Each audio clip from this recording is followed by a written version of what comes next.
Bookman! Do not. It is cold up here. Oh my gosh, we're matching lipstick. Thank you, I thought it was festive. I can't believe that you found me in my new place. What do you think? It's perfect. You and I have actually come a long way. What is this feeling? What is happening? Sorry, it's the Christmas spirit. Bookmen do cry. The holidays. Okay, enough. I have your order. I'm glad to see that you're still on your roots, you're still enjoying your job, you're still shipping your book of the month subscription box right to people's doorsteps. I feel like a benevolent Santa Claus every time they go online. Pick between 5 to 7 new releases, which ones they'd like, if they want a little extra add-on to their order, you know. I'm a fan of treating myself. Hit me with what you got. I do have a little something for you first. You got me a gift too? I thought we could match. You know what? We're kind of like twins almost. I don't see it. Thank you. Oh shoot. You got me The 13th Child by Erin A. Craig. I have actually read Erin A. Craig in the past, so I'm looking to give her another try. What is this about? It's about Hazel. From what I know, she is waiting for her guardian, who is actually the god of death. Oh, spooky. I know you like your winter books. I really do. The Most Wonderful Crime of the Year by Ali Carter. This is the most nostalgic Bookman visit I think I've ever had. Snowstorm. Phones are out. The most popular mystery writer has just vanished from a locked room. I used to be obsessed with Ali Carter's young adult spy novels. And there's enemies to romance. Enemies to lovers. I can't keep up. Knives Out gets a rom-com twist in this rivals to lovers Christmas romance mystery. We spread the Christmas joy. Do you have a code? You can actually get your first book of the month box this holiday season just for $5 with the code TINSEL. Oh, I feel like I don't have anything for you. Back into the freezingness I go. Did you want to stay for a glass of eggnog? I would like that. Did you want to read one? Hey, what's up? Welcome back to my channel. My name is Emma, and I have a jar. I've got a job. I'm very excited for this TBR video that you've stumbled upon. I'm sorry that I haven't posted in a little bit. My schedule's been a little bit mixed up. I just got back from the desert. My skin has been like, wow, Emma, you've never been to the desert before. Hence why, if you notice this like weird rash I'm developing, don't know what that is. It's the Christmas rash. I'm not here to give you rash updates. I'm here to find out what my December TBR is with you guys. I've been wanting to do a TBR video where I don't just like tell you the books that I'm gonna read, but I let something else like pick a little bit haphazardly for me. But because I'm such a mood reader, I've been like, okay, I don't know how I'd really do that because I do kind of feel each month what I want to read. So having something like a TBR jar, a little bit scary for me. But the way that I've done this, as you can see, there aren't too many prompts in here. Essentially what I've done is create a little prompt jar. These little pieces of paper represents a book, but all the prompts that I've written are pretty much all winter prompts. As you can see, I finally have a Christmas tree in my home again. It's been a couple years now since I've had a tree. Further ado, I'm gonna just start picking these out and seeing what we're gonna be reading. I do have a couple book club picks I need to get to, and that's about it.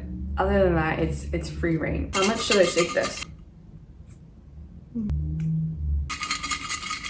The first prompt, really get in there. Okay, which one feels good? This one feels good. Okay, I'll let you see it. Oh God. What does it say? I can't read backwards. A snowy audiobook. Okay, so we have an audiobook pick for this month. Oh, I have so many. Okay, so I wrote this prompt in mind because on my on my Libby app, which is the app where I listen to most of my audiobooks along with Audible and whatever, but I had this whole tag on Libby that is just snowy Christmas books, snowy Christmas audiobooks. So I know that this means I have to pick one from that list. For this one, I've actually decided to go with The Christmas Murder Game by Alexandra Benedict, I believe.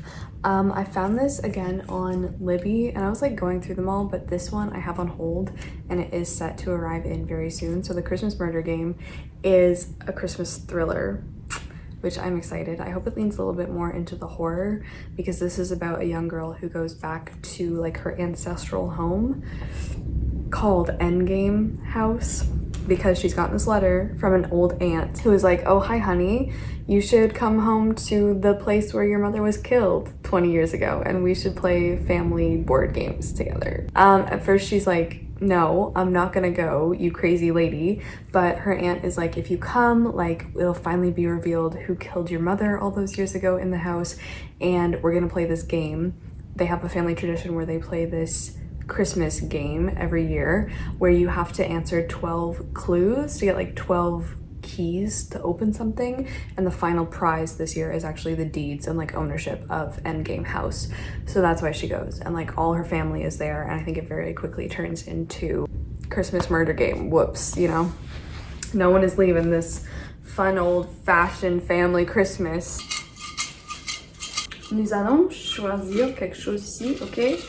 Un moment, s'il vous plaît. I'm gonna go for the one at the very bottom. Does this look like the one? No, this one. This one? Okay. Oh god. Okay, here we go. What does that say? What does it say? Co's? No. Huh. Snow. More. Oh. Sorry. What does it say? Snow on the cover. Snow on the cover. Okay, let's pick. Oh my god. Okay, hold on. I'm gonna put you here. This is so fun. Let me know if you like this style. Okay, this obviously has snow on the cover. This is literally called The Quiet Music of Gently Falling Snow.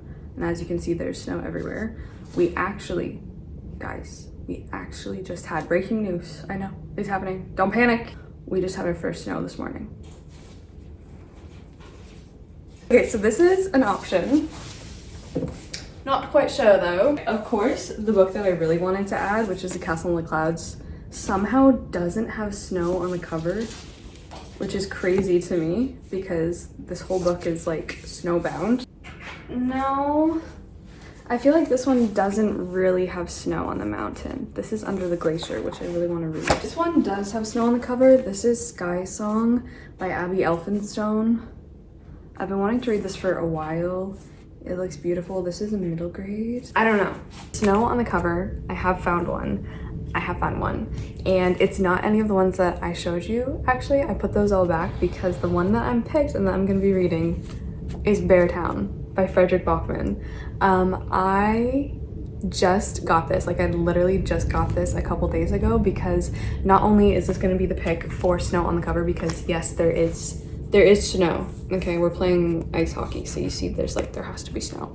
But this is actually the pick for the World Tour book club for December. You guys voted on Sweden, so the book that won for Sweden was Beartown. I put a few winter books on the poll for December, but Beartown is the one that won. I'm a little bit nervous about this because I actually never thought that I would ever read Beartown or Frederick Bachman. I just have this feeling that I'm not gonna enjoy it, but I would love to be proved so wrong. And I've actually never read a book about hockey before.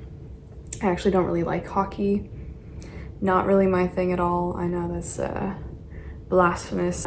This is set in a small town in Sweden. The town is actually called Beartown, and hockey is kind of the only thing keeping them going. The only thing keeping them afloat is that like their hockey team, I think like their young hockey team where teenagers all play on the team, they have a chance to compete in a pretty serious hockey competition. Yeah, all the hopes and dreams of the town now rest on the shoulders of a handful of teenage boys. The semi-final match is a catalyst for a violent event that leaves a young girl traumatized. So this, I think, is going to be so important. There's been a big trend on Book Talk about like hockey romances, books involving hockey romances, steamy hockey romances, and I'm just like, that is just so not my vibe. I feel like growing up where I've grown up, I'm like, no, like hockey teams and hockey culture is very just, there's lots of problems, I feel, and I feel like a book like Beartown is exactly what I need to read, especially because there's actually been pretty like seriously covered events in my hometown involving hockey players, detailing the literal exact same things I think that happened in Beartown, unfortunately. So I think this is going to be super important, and yeah, I'm actually really excited to read this. So this is, if you're interested, the book for the World Tour Book Club for December, and this is the one I'm going to pick for Snow on the Cover. I feel like I'm playing bingo. What are we feeling? Like my hand is gonna get stuck in this. Okay, oh god, this is a large one. Number 3. Icy, ooh, Icy Romance. We have a romance book to pick. What am I feeling? What am I feeling? Okay, A Fate Inked in Blood is romance. This is by Danielle L. Jensen. I didn't really have any luck with The Bridge Kingdom. I think I actually DNF'd that book, but this one is like about Freya. Norse-inspired fantasy romance. Okay, I also have Wicked Deeds on a Winter's Night, but I thought this was like in a fantasy-inspired world. This is by Cressley Cole. I think this is a huge, long series, and this is, I think, about a witch, yeah, and a Highland werewolf. So loving the fact that it's in Scotland, but I thought it was like in a fantasy realm, or at least set in the past. But I flipped through here and I just saw the words her iPod. So now I'm like, huh? So for Icy Romance, I did pick one. I didn't pick anything off my shelves, actually. I have an audiobook in, again, that Christmas tag list. So I actually picked Come As You Are by Jess K. Hardy, I think. This looks interesting. There's actually a lot of Christmas winter romances, icy romances on my Libby tag for Christmas, but honestly, a lot of them just look really cheesy. This one interests me a little bit more because number 1, it's set at a ski resort. Number 2, it's about people who are much older than the couples I usually read about in romance, and I wish there was more. I'm sure there is. I'm sure there must be, but like I feel like the romance that gets really popular is always people who are the same age. The people on here are in their late 40s, early 50s, and I want to read about that. I would really like to read about that. So it's kind of like a second chance romance thing. I like seeing older people find their happy endings, or people who are older than me, at least, because 40 and 50 isn't even that old. It's about this woman who is struggling with her ski business. I think she runs like the ski hill, but her really crap ex-boyfriend just split up with her and is like running a competing ski hill. And so the workers that she brings in to help with her ski hill are all like convicts, and recently released people from prison who are trying to be reintegrated into society, I guess. And one of the guys that comes is a person named Madigan, who is also like an ex-rock star or something. Anyway, it's their love story, and this just sounds cute. It has a really high rating. If I hate it, I'm just gonna DNF it, but Come As You Are is the one that I chose for this. Book number 4, I don't know how many I'm gonna pick. Probably at least 7. Number 4. Okay. Oh, do you want to know what it is? It is cold nonfiction. Cold nonfiction. So like nonfiction having to do with something cold, winter, frost, snow. Kelsifer got a hold of the cold nonfiction and he chewed it up, but I did end up picking something for this one. I debated long and hard, I did, but I finally picked Wandering Among the High Alps by Sir Alfred Wills. This one I found completely by accident at a used bookstore in Toronto. It was like in the most precariously placed place, like above the stairwell, and I grabbed it because, I mean, look, it smells terrifically awful. This is all about the explorers, I guess, who were charting the High Alps in the mid 1800s. So this chronicles like Alfred's, can I call you Alfred? I don't know, I'm just gonna drop the sir for now. This was actually quite expensive as well. This was $45 at a used bookstore, I think, because it's a 1937 edition. Also part of the wonderful mountaineering library, which just looks so cool. This is about his trip to the High Alps, and it covers his experience with a bunch of different glaciers. I don't know, I'm very excited. I've just read The Snow Leopard, otherwise I would have put The Snow Leopard on here, but this one is going to be very, very different, I think, and hopefully a book that I'll be able to work in somewhere to my master's, because I am going to be doing a lot of prep reading for my master's thesis like way down the road, but this looks like something that could potentially fit into that, and I'm just excited. So that is the one that I picked for the cold nonfiction. This is gonna be chilly. Okay, this is number 5, the big number 5. I think I'm gonna throw it up and try to catch one. Okay, here we go. Okay, I'm gonna pick the one that landed closest to my feet. What does it say? I can't read. I actually never learned how. Oh, I always give it to you upside down. Takes place over Christmas. Okay, okay. No, wait, hold on. That takes place over Christmas. I almost screamed and I almost picked Castle in the Clouds, but then I remembered that there is actually another book that I need to read that does take place over Christmas. In fact, Christmas actually occurs on the very first page of the novel. And that, my friends, is Little Women by Louisa May Alcott. We are going to be reading Little Women for the Game of Tomes book club. This is our pick for November and December. However, I have not started it yet, so I need to get cracking on this one. But I've never read Little Women before. I've never read Little Women. I'm so excited. And it does in fact begin on Christmas when Joe is complaining about Christmas. I don't know if I'm going to read this physically. I might actually just go out of my way and get a different copy because I really don't like this edition, and also the print and the font is really bad on my eyeballs. I'm quite sensitive to stuff like that. I'm excited, and this is the one that I picked for Occurs Over Christmas. Oh, we're gonna go for number 6.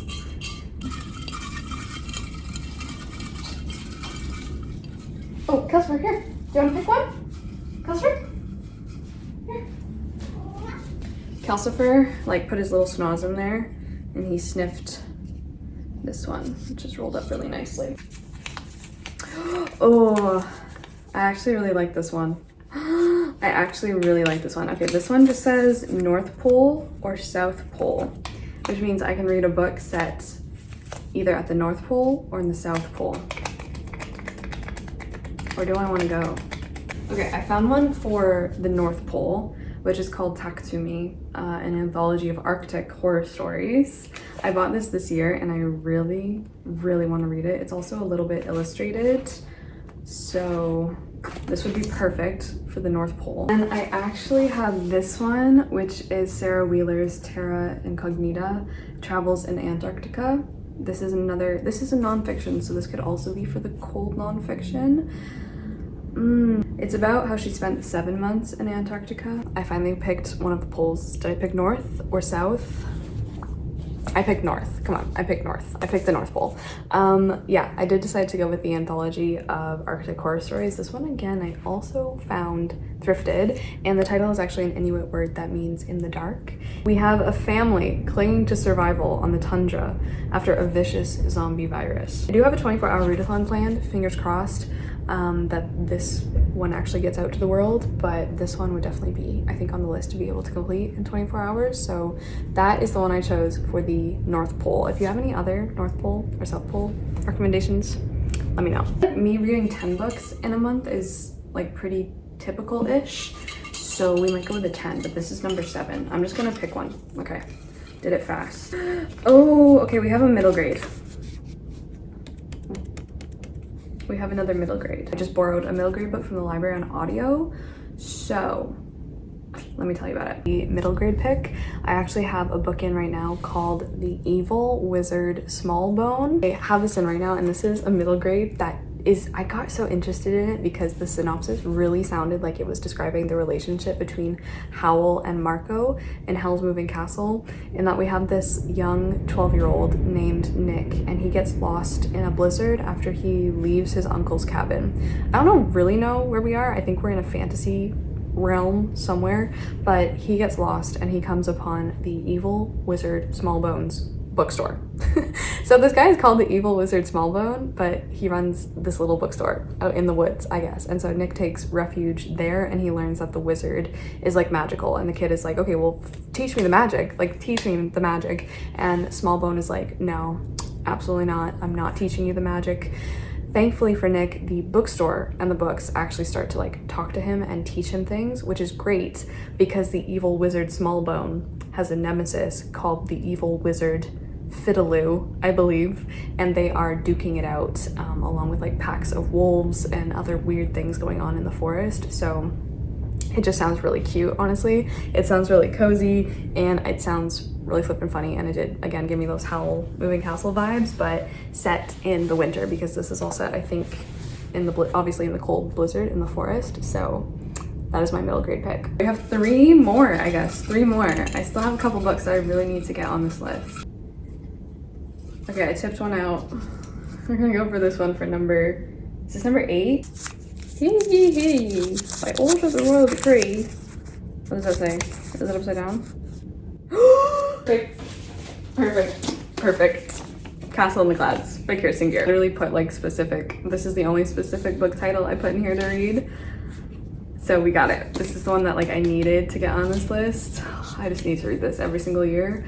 Last year I didn't get to read this book because I was in like one of the worst places mentally I've ever been, and sadly that occurred over the holidays. But this time around it's like a 180. It's incredible. So I am so ready to read this book, because I didn't read it last year because of the fact that I was so incredibly depressed. Cannot wait to read one of my favorite books of all time, Castle of Clouds. This is one of the greatest finds, honestly, of my whole entire life. This book means everything to me. In the Swiss Alps, we have a hotel, the most beautiful grand hotel that is struggling a little bit, and we do have a high school dropout named Sophie, who is the basically glorified babysitter, because a lot of the people who oversee her work are pretty strict, and she gets neglected a lot to just babysit the children of like the uber rich, okay, the uber rich people who come to stay in the hotel for weeks and weeks throughout Christmas and into the new year. This also deals a lot with some of the older tales and traditions and folklore of the 12 nights when spirits are said to walk abroad and mysterious happenings happen. But seriously, this book, just like so many things you don't expect to see coming. I'm not gonna spoil it at all, the random ass stuff that happens in here, but it is so fun. It just takes you on so many, I feel like, little adventures that you did not see coming, and it's just really cool. It's just really cute. There's a little bit of romance in here as well, and it's just a good fun time. It's so fun. We should do this more often. Okay, I'm gonna pick this one. This one's huge as well. Oh, there's actually 2. Okay, let's do a redraw. Okay, here we go.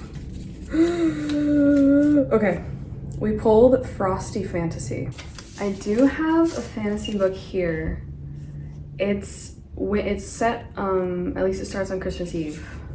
This is the Kingdom of Sweets. Frosty Fantasy, I actually picked one of the ones that I was debating earlier. So I put Sky Song on here by Abby Elphinstone. I decided to do this one for Frosty Fantasy because this is set in a kingdom in the north, Snowy Kingdom of Erkenwald. So this follows 2 young children. This is a middle grade, and I don't know how they get to the kingdom of Erkenwald, but they're there. However, the kingdom is ruled over by an evil ice queen. Some Chronicles of Narnia vibes in here. But these 2 siblings, they're kind of like the children from the series of Unfortunate Events, because they have very specific affinities for things, and it's about their adventures, I think, freeing the people of Erkenwald from the Ice Queen. Yeah, I'm so excited. It looks so beautiful. So that is the one that I picked for the Frosty Fantasy. Okay, this is the last one. This is it. This is the last one. This is the last one right here. What is it? What does it say? What does it say? Help me choose. It says help me choose. For this one, what I envisioned was that I would have 2 books I really wanted to read this December, and I would just post a poll for you guys to vote on. So I think that's what I'm gonna do. Maybe for this one I can pick 2 Nutcracker retellings, and you guys can vote on which one I should read, because I've wound up with a lot of Nutcracker retellings currently unread on my shelf. I did put the first one on here as the Kingdom of Sweets. That is option number 1. I love Erica Johansson so much. I loved her Queen of the Tearling series. One of my favorite series like of all time. I love it, and so to see her come out with something new, this is a 2024 release. So happy. But the other one that I put on as option number 2 is actually Hidden Sea by Gregory Maguire. I've been wanting to read this for a long time. This was a gift from one of you guys. Thank you so much. The cover is absolutely beguiling and kind of scary. But yeah, 2 very different takes on the Nutcracker. The Kingdom of Sweets I think is more traditional fantasy, so that would be interesting, and Hidden Sea is much more, I think, dark German romanticism philosophy. Really interesting. I obviously cannot say at this current moment in time which one of these won, which one of these you guys voted on. One of these will be the final book on my December TBR, so thank you for voting on that. Oh my god, we have our 10 picks. Okay, please let me know if you like this style, because like I said, I've never done this before. That was honestly a lot of fun. I'd love to make something like this a little bit different every month. So also, if there's anything you think I'm like grievously overlooking that I should add onto my winter book list for this month, please let me know. Also, please put your whole December TBR like below, because I want to look at it. I want to creep through it. Do you? Oh my goodness. And we have our first Christmas gift. Half of a spring. Ready? He ran into something. Thank you so much to Bookman for coming to visit me once again. Thank you to Book of the Month for sponsoring this video again. And I will see you guys so soon in my next video. So, ciao.